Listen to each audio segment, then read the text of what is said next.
Hello everyone, welcome to this video. And this video is a bit of a cautionary tale, I'm afraid, and it's about the season that we're in here at the moment in Pattaya and in Thailand, actually. We're in the rainy season.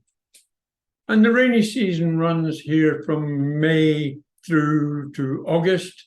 And of course, as the name suggests, it brings a lot of torrential rain to the country, which in general is very much welcome and helps a lot of aspects, fills up the reservoirs and helps the farmers, etc. So it is a good time for Thailand in general. The problem is that there are some very bad aspects of the rainy season, three in particular that I can think of off the top of my head. The first one being transportation and driving.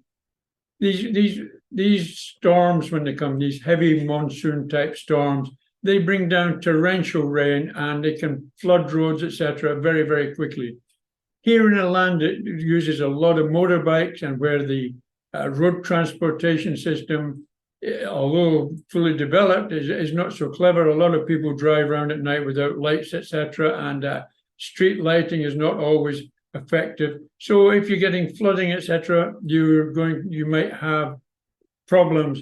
And I'm sure that this time of year causes many accidents and probably many fatalities as well.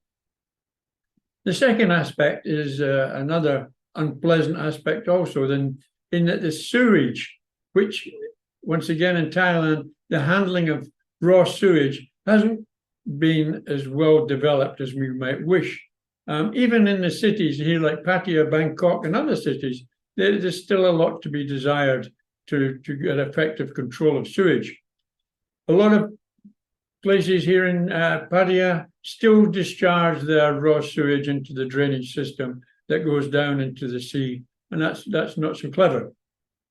The problem is when the torrential rain comes along and it's running down these drains, the transportation of the sewage down to the sea is very much quicker. So if you're going down to the beaches, etc., then be careful. We just watch for these outlet pipes that are running the sewage into the sea and try to stay well away from them and to other areas on the beach, etc. But the one I really want to talk about today is one that's just had an official government warning brought out against, and that's dengue fever. Dengue fever? What is dengue fever? Well, if you don't know, or if you want to know and you want to know what the symptoms of dengue fever is, or even better, if you want to know about dengue fever and how to avoid it, then this is the video you should be watching. Please keep watching.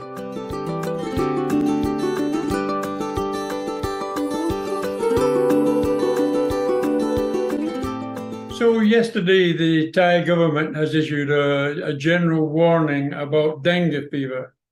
And the warning is that since the beginning of the rainy season, which was last month, May, there have already had reports of 18,000 cases of dengue fever, and many of them very serious.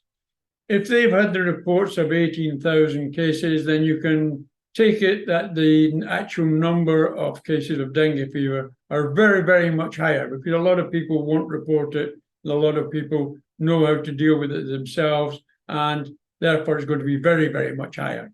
So let me first start by looking what is dengue fever.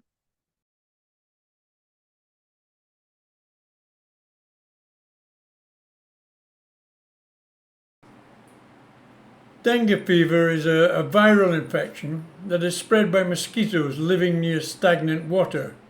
For example, pools of water, including many of the little fish ponds, etc., that we see round about here in outside houses, etc., in Pattaya.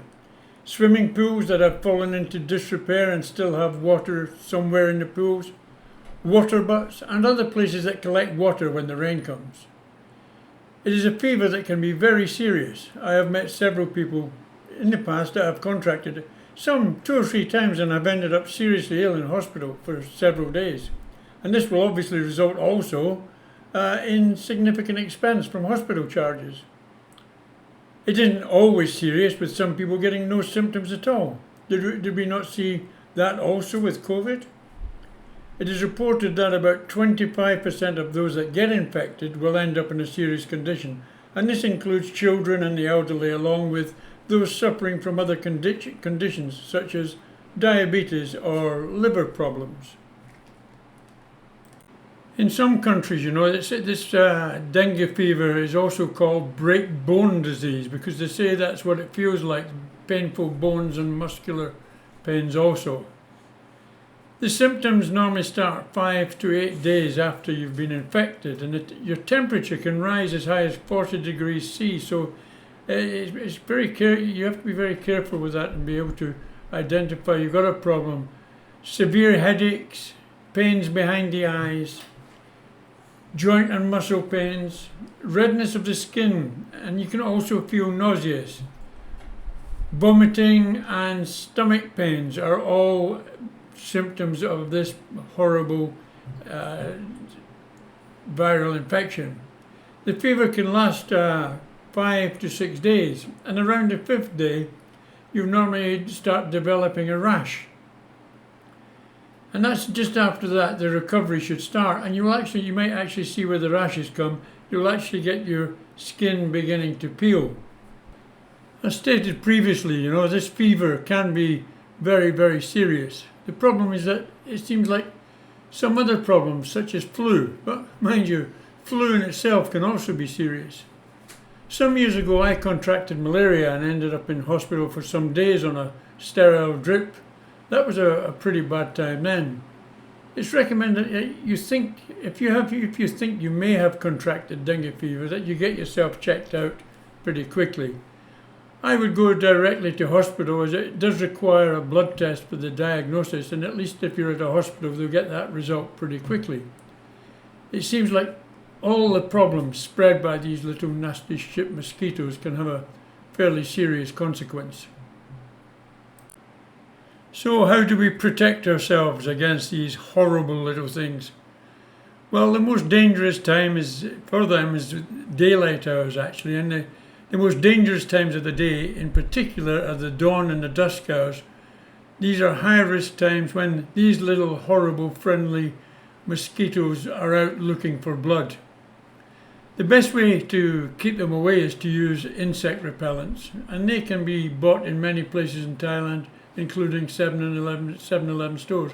If you're coming here on holiday, it might be worth buying some in your home country, just to know that you've got them on hand when you get here.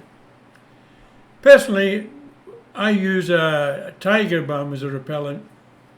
For those that don't really know what tiger balm is, it's a balm that you get in a jar from the pharmacies, and it's got some sort of menthol interlaced into the balm, and the smell does repel these insects and mosquitoes, etc. away. And they're also good, these balms, that if you do get bitten inadvertently, then by rubbing the balm on it, quite often it helps remove that nasty itchiness that goes with the bites. All the pharmacies, as I say here, sell it, and there's several brands of the tiger balm or other brands of the balms, and these are easy to apply and not so expensive. If you ask the pharmacist, actually, they will advise you which one is best for which. And that is the one protection, and probably the most effective.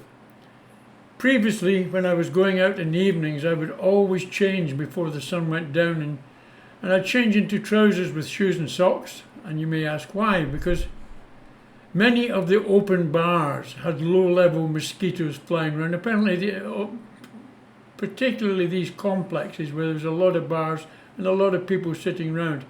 And it was common to see many holidaymakers that had been here 2 or 3 days with very, very badly bitten legs. So that's the tip on trying to keep these mosquitoes at bay.